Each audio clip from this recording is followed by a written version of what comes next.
Hi everyone, welcome to my channel and welcome to my 30 days challenge mini blog. আজকে তোমাদের সঙ্গে একটা ফাটাই 18 ডে শেয়ার করা যাক। চলো, আজকে ব্রেকফাস্টে ছিল বাটার দিয়ে রুটি আর তার সাথে আলুর তরকারি। দেন একটু বই পড়ছিলাম বসে বসে, তখনই একটা ডার্ক ফ্যান্টাসি খেলাম।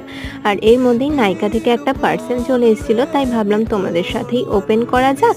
তো সেই জন্য ওপেন করছি। আর সেরকম কিছু অর্ডার দিইনি, ডেলি বেসিসে আমি যে স্কিন কেয়ার প্রোডাক্টগুলো ইউজ করি সেইগুলোই আর কি শেষ হয়ে গেছিলো, তাই অর্ডার করেছিলাম।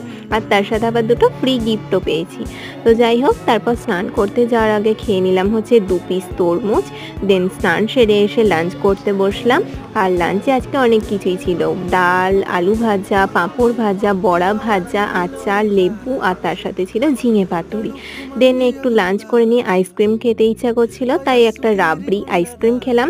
আর সন্ধেবেলাতে একটু ম্যাগি খেয়েছিলাম। আর ডিনারেও দুপুরে যা খেয়েছি সেটাই খেয়েছি। ওকে, বাই, অ্যান্ড স্টে পজিটিভ।